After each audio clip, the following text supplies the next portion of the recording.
So, hello everyone. Topic for today's discussion, second half, we are going to discuss about hyponatremia. That is again a December 2019 exam question and overall a very important concept in medicine. So the question asked to you was about causes, evaluation, and management of hyponatremia, and that was overall a 10-marker question, right? So we shall be discussing about all of them in a stepwise manner. So let's begin.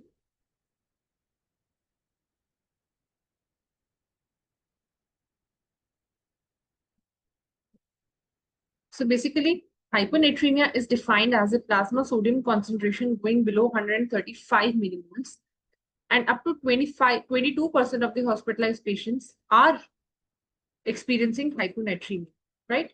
So hyponatremia is an important ICU-related complication also, and it can have serious adverse effects if not detected and treated in time, right?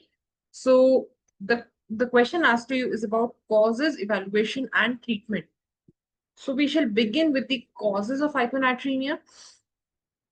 Understand the cause or the etiological classification all are the same thing. Okay, you have to attempt this question in a similar manner. So remember, when we're describing causes of hyponatremia, that is also the etiological classification. So remember, causes, they are subdivided diagnostically into three groups depending upon the clinical history and volume status of the patient, right? So you will attempt this question in this manner, that there are three etiological categories for hyponatremia. All of you know that is hypovolemic, euvolemic, and hypervolemic. So we briefly will go through each of these categories, and that is why the causes question has been asked you for 3 marks, right? So first category is about hypovolemic kind of hyponatremia. As the name suggests, in hypovolemic kind of hyponatremia, total body water is less, it has decreased, and total body sodium is also low, right? Number one. Number two, what are the causes of hypovolemic hyponatremia? This is the most common type of hyponatremia that you will encounter. So total body water as well as both body sodium have decreased in the body.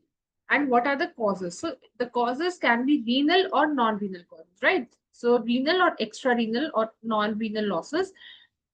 So any of these causes that is causing excretion of large amounts of body water as well as serum sodium, and that can lead to hypovolemic kind of hyponatremia. So whenever we're talking about renal losses of water and sodium, the urinary osmolality or urinary sodium would be more than 20, right? Because the loss of electrolytes is occurring in the urine. So urinary sodium would be more than 20 in this case. And for non-renal causes, the urinary sodium will be less than 20. Osmolality would be lower, right? So this is how you understand whether we are dealing with a renal or a non-renal cause of hypovolemia. So what are the renal causes for hypovolemic hyponatremia? Or what are the non-renal causes? So it's very easy. Non-renal causes are very easy ones. Those could be in the form of vomiting, diarrhea, right? The GI sources of volume loss or third spacing of fluids that can occur secondary to viral illnesses, third spacing of fluids that can occur secondary to viral illnesses, septicemia, or any organ inflammation. It could be due to non-sensible losses like burns and sweating that can lead to non-sensible fluid losses. Pancreatitis as such leads to loss of fluids because of excessive vomiting, as well as patient has to be kept NPO as a part of treatment. That can also exaggerate this condition, right? And it could be secondary to some trauma also. So these are the non-renal causes of hyponatremia, which is hypovolemic in nature. And of course, talking about the renal causes, it could be due to excessive use of diuretics. It may be thiazides or loop diuretics. Thiazides are more likely to cause hypovolemic hyponatremia. So diuretic use in excess, right? In excess. That is the main thing. Second thing would be due to mineralocorticoid deficiency. Mineralocorticoid deficiency, right? And I'll explain briefly about each of these. Third is salt losing nephropathy, right? Salt losing kind of nephropathies. So again, they are causing loss of volume and salts. Fourth is osmotic diuresis. Osmotic diuresis. Fifth is about renal tubular acidosis or cerebral salt wasting. All of them are the causing renal losses of salt and water, right? So briefly talking about each of these renal causes, because they are also important sources of volume and solute loss. So diuretic abuse or excess diuretic use, right? Excess diuretic usage will lead to loss of electrolytes. So loss of sodium, potassium in the urine, so that urinary sodium becomes more than 20. Along with volume, these electrolytes are also lost, right? So diuretic, excessive use of diuretics. Then we spoke of mineralocorticoid deficiency or hypoaldosteronism, right? So mineralocorticoid deficiency or hypoaldosteronism. So they lead to conditions of hyponatremia, hyperkalemia, and hypotension. So all of us know aldosterone has an effect of retaining sodium and water in the body and causing losses of potassium to the body. So if it is a state of hypoaldosteronism, it can lead to hyponatremia, hyperkalemia, and hypotension. So that is mineralocorticoid deficiency. In conditions like salt losing nephropathies, okay, so that can occur secondary to any pathology that is affecting the kidney. For example, if we're dealing with reflux nephropathies, okay, or we have interstitial nephritis, or we have cystic kidney diseases, right? Or we have medullary cystic kidney diseases. They can lead to hyponatremia when salt intake is also reduced alongside the salt loss. So it leads to hyponatremia when even the salt intake is compromised along with the excessive salt and water losses. So salt losing nephropathies could be secondary to reflux nephropathies, interstitial nephritis, or cystic kidney diseases. And that can contribute to hyponatremia more so if the salt intake is also compromised, right? Fourth condition could be about osmotic diuresis. So osmotic diuresis can occur in conditions of glycosuria or ketonuria or bicarbonate urea, right? Glycosuria, ketonuria, or bicarbonate urea. So basically, these are the non-reabsorbable solutes. So osmotic diuresis occurs secondary to solutes which are non-reabsorbable in the nephrons or in the convoluted tubules. So they lead to volume depletion alongside solute loss. So volume depletion alongside hyponatremia. So that occurs secondary to osmotic diuretics. And lastly, it is about cerebral salt wasting. So cerebral salt wasting is a condition. Cerebral salt wasting is a condition that occurs to certain intracranial pathologies. Intracranial pathologies like it could be intracranial uh, traumas. Okay, traumas that are directly affecting the brain. So basically, traumatic cranial injuries, intracranial damage secondary to trauma, traumatic brain injuries, or it could be secondary to subarachnoid hemorrhage or brain infections like encephalitis and meningitis. Encephalitis and meningitis. So all of them can lead to inappropriate diuresis. Basically, what is happening is inappropriate diuresis because of the altered intracranial pressure also. So these are leading to inappropriate diuresis, leading to hypovolemia and hyponatremia, right? So this is about cerebral salt wasting. Okay, so these are the common causes of hypovolemic kind of hyponatremia.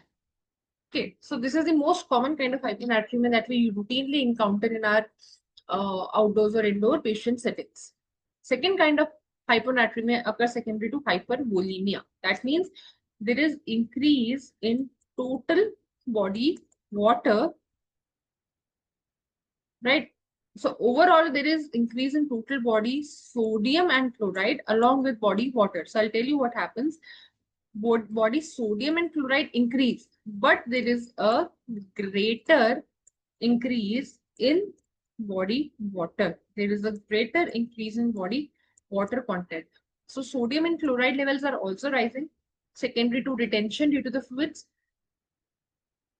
But there is a greater rise in body water. So the common conditions leading to hypervolemic kind of hyponatremia are congestive heart failure, all of you know nephrotic syndrome, then chronic liver disease also can lead to states of volume overload, right? Or cirrhosis of liver, you can say. So these are the common conditions leading to hypervolemia. So again, depending upon the urinary sodium, right? So if urinary sodium content is less than 20, so that is a hypoconcentrated urine. So any system, these systemic conditions can be responsible like CHF, nephrotic syndrome, or cirrhosis of liver. And if urinary sodium is more than 20, right? So it can occur in conditions of AKI or CKD. So if urinary sodium is more than 20 and urinary sodium is less than 20. So these can lead to hypervolemic kind of hyponatremia, right? So remember, there is an increase in total body sodium, but a greater increase in total body water. And when we talk about euvolemic kind of hyponatremia, the common causes are conditions like glucocorticoid deficiency. Number one. Number two, very important condition known as syndrome of inappropriate antidiuretic hormone secretion. Right? I'll tell you about ADH while we go through further slides. Third common condition leading to euvolemic kind of hyponatremia can be hypothyroidism, or it could be secondary to stressful conditions or even certain drugs. So these are the causes of euvolemic kind of hyponatremia. So one by one, we'll discuss a few of these conditions. So glucocorticoid deficiency, how is it responsible for euvolemic kind of hyponatremia? It is because glucocorticoids in general have a negative feedback. They have a negative feedback effect on AVP. AVP stands for vasopressin, or you can call it ADH, antidiuretic hormone. So vasopressin is released from the posterior pituitary. So they have a negative feedback effect on vasopressin secretion. Vasopressin or AVP, or you can call it ADH, leads to reabsorption. So that is the normal physiological action of ADH. It leads to reabsorption of water from tubules. It leads to reabsorption of water from tubules. So when glucocorticoids have a negative feedback action on vasopressin activity, but if glucocorticoid deficiency is there, there will be no negative feedback. So ADH levels would be comparatively higher. So more amount of antidiuresis would be achieved. And therefore, in such conditions, right, the replacement with hydrocortisone is effective to normalize the AVP levels. So euvolemic kind of hyponatremia is in large percentage mediated by ADH, right? So remember, if it is secondary to glucocorticoid deficiency, the replacement or treatment option resides with replacement with hydrocortisone. That is also an important MCQ question. You get asked this question many times in any form in any of your MCQ exams. Then the most common cause of euvolemic hyponatremia is syndrome of inappropriate antidiuretic hormone secretion. So basically, when we are talking about SIADH, there is increased production of the hormone, that is ADH, or vasopressin is increased in amount. It can occur secondary to conditions like pulmonary conditions like pneumonia or TB or pleural effusion, right? Or it can occur secondary to certain malignancies or cancers, like most commonly it is small cell lung cancers, or it can occur secondary to certain drugs. The most commonly used one is SSRI. So there is a list of conditions that is responsible for SIADH, list of pathologies or organic conditions. So you can go through that list. It is given in the textbook. But briefly, if you have to mention, you can mention about these 3-4 important factors. So basically, there is erratic ADH secretion secondary to these conditions, which is not suppressed at lower serum osmolarities, which is not suppressed at lower serum osmolarities. So that is the main reason SIADH is leading to excess amount of ADH. So greater amount of antidiuresis has been achieved, and that can, so that is a condition where there is euvolemia. There is not no overload of the fluid, but still it leads to hyponatremia because reabsorption of the fluid from the tubules is affected, and the diuresis or the urine part is reduced because of that. So that is why this condition is known as euvolemic kind of hyponatremia, right? So these are the two common conditions that you can explain while attempting this question. So these were the causes when we were talking about hyponatremia. There are certain conditions that can lead to acute onset hyponatremia also. So before you go on to attempt the second part of this question, you can mention a few conditions that can lead to acute hyponatremia. So it could be iatrogenic also. So this has been asked as a separate question also sometimes. So acute hyponatremia can occur secondary to certain iatrogenic conditions. So which iatrogenic conditions can lead to hyponatremia in acute settings? So basically it can occur in post-op period in premenopausal patients. So because they are in a physiological volume excess state. So in certain post-op conditions, it can lead to iatrogenic kind of hyponatremia, or if there has been infusion of hypotonic fluids, right? Or during TURP surgery, if there was irrigation with glycine. So glycine irrigation is well known to cause hyponatremia. That's again an iatrogenic cause. Or while we are prepping the patient for colonoscopy, so we are giving laxatives. So colonoscopy preparation can lead to hyponatremia, right? So all of these are the causes that can lead to acute onset hyponatremia. Now, while we're evaluating the patient, so that is again a 3-marker question. So evaluation for the cause of hyponatremia, it depends upon, of course, the history and clinical features of the patient. And secondly, about the diagnostic evaluation that pertains to your laboratory investigations or laboratory diagnosis. So of course, history and clinical features, they form an important part of evaluation.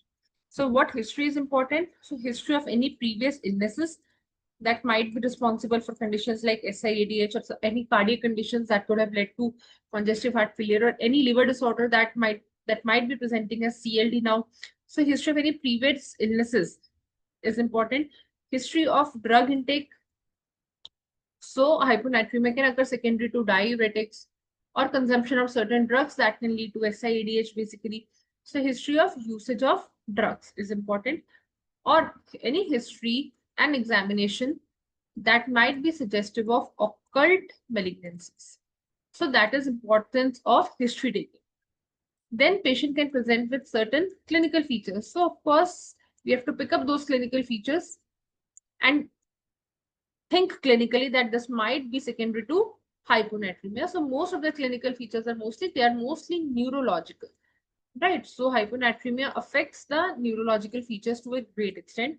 Thus, the features could be as simple as nausea, vomiting, or headache, right? It could be as non-specific and vague as nausea, vomiting, headache, or it could directly lead to conditions like seizures or brainstem herniation, right? Seizures or brainstem herniation.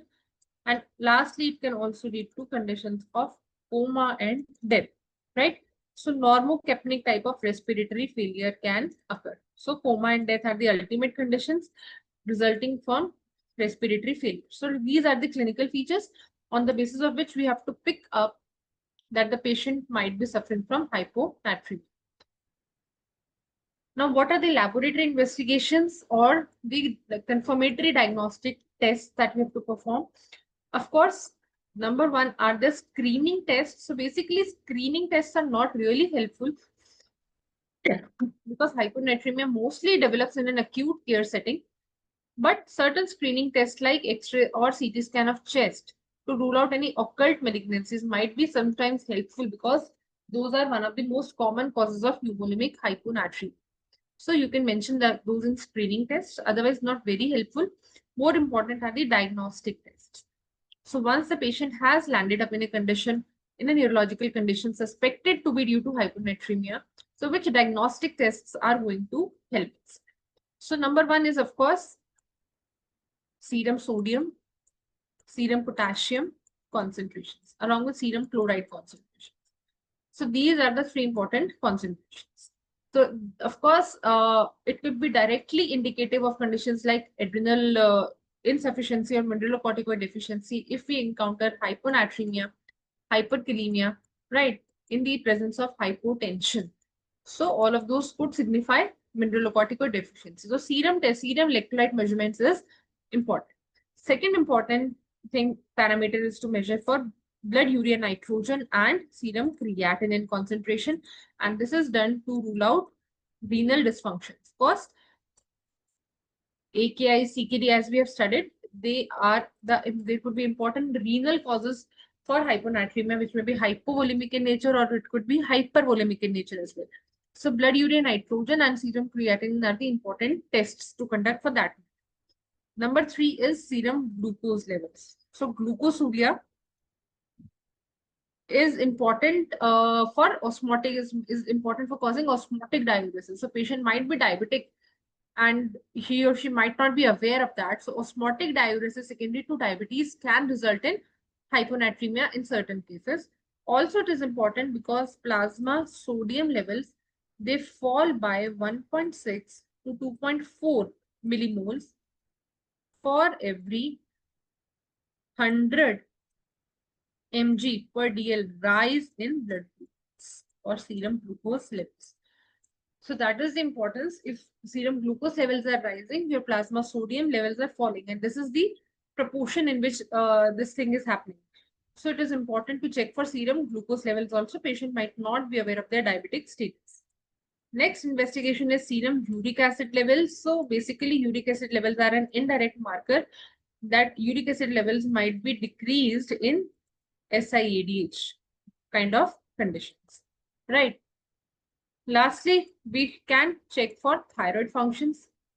Okay, so those are the causes also that those conditions can also lead to hyponatremia, sometimes in acute care settings. So thyroid functions and wherever relevant, we might need to check for pituitary and adrenal functions, right? So we might need to perform a co-syntropin test for that purpose. So thyroid, pituitary and adrenal functions might be important. Right. Other than these, we need to perform urinary sodium and urinary osmolality also. So urinary sodium, if it is more than 30 millimoles, it is indicative of SIADH if clinical conditions, if clinical picture also correlates. So this may be the fifth or sixth investigation. Okay. Next one is your gold standard investigation, which is demonstration of plasma sodium concentration. Plasma sodium concentration. Okay, that gets corrected after hydration with normal saline. So other than the routine serum electrolytes that we are testing, we have to also look for plasma sodium concentration and its response to correction with normal saline or hydration. So yes, that can also be done, rather that has to be done. Then about urinary osmolality, if it is less than 100, it could suggest polydipsia as a cause, or if the urinary osmolality is more than 400 milliosmoles per kg, it could be a sign of ADH excess, right, or AVP excess. And if it is between 100 to 400, so that could also be a sign of AVP excess in certain conditions. And there is a condition that is known as beer potamania. So it's okay if you can skip this also because already a lot of investigations have already been covered. But in this condition, the urinary sodium or urinary osmolality would be less than 20 milliosmoles per kg. So basically, hyponatremia occurs due to decreased solute intake. So obviously, consumption of excess amount of beer can lead to high dilution of the blood levels of the plasma, and because solute intake is not sufficient enough, and that leads to hyponatremia. So in those cases, urinary osmolality is less than 20 milliosmoles per kg. So yes, urinary osmolality and urinary sodium are important factors for diagnosing the cause or picking up the causes for hyponatremia, right? Now coming to the last leg of the hyponatremia topic, that is about the treatment, and that has been asked you for 4 marks. So remember, before you go on for the treatment part, you need to calculate the sodium deficit. So we are going to treat hyponatremia, hence we need to calculate the sodium deficit with the formula 0.6 multiplied by body weight multiplied by target sodium, that is the sodium levels that you want to achieve, minus the starting sodium or whatever serum sodium levels are there already, right? So this is how you calculate the sodium deficit, and by which we get to know the rate of correction also. So I'll tell you how to understand the rate of correction. So there could be two conditions. We might be treating a case of acute hyponatremia, or we might be treating a case of chronic hyponatremia. So while we are dealing with acute hyponatremia, the solution of choice is 3% normal saline or hypertonic kind of saline, right? So all of you have used hypertonic salines for the management of acute hyponatremia. So basically the target is to increase the sodium concentration by 1 to 2 millimoles per hour to a total of 4 to 6 millimoles, right? So that is your target, to increase the sodium concentration by 1 to 2 millimeters per hour to a total of 4 to 6 millimoles. And bolus doses are more effective than infusions, right? So bolus doses are more effective than infusions. So other than these, we also need to supplement oxygen and give ventilatory support to the patient, right? We also need to give supplemental oxygen and ventilatory support to the patients. But remember, there is no role of Vaptins. So Vaptins we'll be discussing in greater details in just a little while. So there is no role of Vaptins in acute hyponatremia. Just remember that for now. So understand, remember, the rate of correction is important. This is the rate of correction, 1 to 2 millimoles per hour to a total of 4 to 6 millimoles. When we are talking about chronic hyponatremia, the rate of correction has to be slower. There has to be slower rate of correction. That means 6 to 8 millimoles in first 24 hours and less than 6 millimoles in each subsequent 24 hours. So first 24 hours, the correction can go up to 6 to 8 millimoles. And later than that, per day, less than 6 millimoles correction has to be done. And this is important because if we do overcorrection, so it can lead to the condition of osmotic demyelination syndrome, also known as central pontine myelinosis. And as the name suggests, overcorrection or rapid correction directly affects the pons of the patient and can lead to conditions like quadriparesis, or maybe bulbar involvement in the form of dysphagia, dysarthria, or diplopia, right? And classically, a locked-in state can also result secondary to quadriparesis. So this is the importance of knowing the rate of correction while we are correcting chronic hyponatremias. We want to prevent the development of ODS or osmotic demyelination syndrome, right? Second thing is about, I'll tell here. Then about the specific etiologies, if we are dealing with hypovolemic hyponatremia, of course, the solution of choice is IV hydration with normal saline, right? So I've already told you the rate of correction if the cause, so this is correction as per the cause of the hyponatremia. Earlier we discussed correction as per the acuteness or chronicity of hyponatremia. So if it is hypovolemic, we need to get corrected with IV hydration with normal saline. If it is hypervolemic kind of hyponatremia, of course, we need to treat the underlying condition. Along with that, guarded use of diuretics, guarded use, remember, because diuretics themselves can precipitate hyponatremia. So it has to be decided in a clinical case setting, patient-wise setting, right? Or we have to adjust or intensify the doses of ACE inhibitors. So their doses of ACE inhibitors have to be intensified. That is about the management of hypervolemic kind of hyponatremia. And while we are dealing with euvolemic kind of hyponatremia, remember the first step has to be fluid restriction. Okay, so that is actually the most important method or treatment for the management of euvolemic kind. So how much fluid has to be restricted is guided by a formula wherein you add up urinary sodium and potassium and divide it by plasma sodium.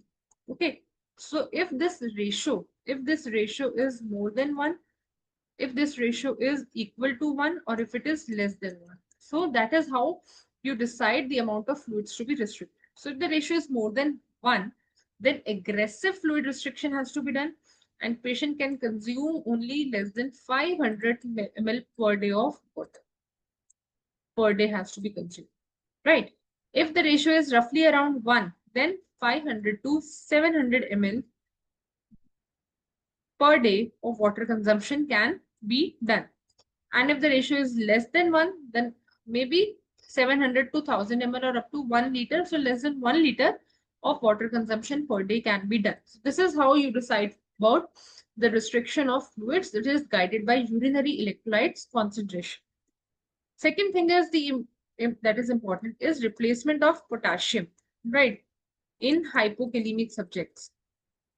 So that is also important because if hypokalemia is not corrected, and refractory or severe hypokalemia can further precipitate your hyponatremia. So potassium replacement in hypokalemic subjects is important. And third is the pharmacotherapy in the form of vaptins. So we have spoken about vaptins, that they have no role in acute hyponatremia, but they have role in chronic hyponatremia, which are mostly of euvolemic. So you can give vaptins. So what are vaptins? Basically, they are AVP antagonists, because euvolemic kind of hyponatremia mostly involves excess production of AVP. So AVP antagonists are known as vaptins. They are highly effective in SIADH and hypervolemic kind of hyponatremia. The common examples are tolvaptan, which is a V2 antagonist, right? And it is given in oral form. And conivaptan. Conivaptan is your V1A or V2 antagonist, and it is given in intravenous form, right? So close monitoring of plasma sodium concentration is required while we are prescribing vaptins to the patient. And fourth, there are certain other drugs and certain other therapies mentioned. You can mention all of them in one line. It is with oral furosemide, oral loop diuretics that can be given again in a guarded manner. Then oral salt tablets can be given, right? Or we can also give demeclocycline, but that is a little toxic drug. So we have to be cautious with its use, because demeclocycline is a potent inhibitor of principal cells. So where that is the site where the vasopressin receptors are located. So in certain cases, we might have to use demeclocycline. So this is an overview about hyponatremia. We have discussed about the introduction, about the definition. Then we talked about the causes, etiological classification, hypo-U and hypervolemia, right? Then we spoke about the history and diagnostic evaluation process. So that included history and clinical features, and diagnostic evaluation, which included certain serological testings. Okay, and lastly, we talked about the treatment part, wherein we calculated the sodium deficit and discussed about a few important parameters while we are treating the cases of hyponatremia. Right. So I hope this part is clear to all of you. So three important questions were discussed today. One was about SPTs, second was about infective endocarditis, and third is about hyponatremia. Right. So I'm stopping the recording for now. All the best to you all.